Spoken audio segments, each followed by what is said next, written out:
I'm super excited that the library was able to host it. We knew that the rain might be coming and it didn't stop us. People were so excited to come to this event. We powered through as a team at MPC. Family STEM Day is making an impact to the community because it's opening our doors to the public.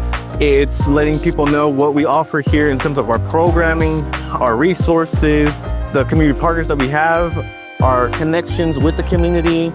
I think the most inspiring part of Family STEM Day is being able to remind our local community that we are an HSI, that we are a Hispanic serving institution. I think being able to see our local community, young children, but also high school students come and see our future here at MPC is really inspiring. It's really great for the community to come on to campus and be a part of an overall learning experience that this gives us the opportunity to provide. This event is having a huge impact on the community. It is meant to spark imagination and exploration.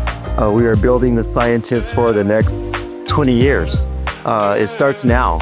It starts by providing all students the opportunity to explore, engage. An education in STEM can be very empowering, both in learning about the natural world, but also the tools that you develop to reason about it. And I think it's important to extend the opportunity for that to everyone who wants to avail themselves of it. 3 years ago, we decided to do something for the community, and we felt the best way to do it was to create a family community event. And now in our third year, we have hit over 1,000 attendees today. One of the things that I want to say is that this would not be possible without just a complete hands-on deck approach of MPC.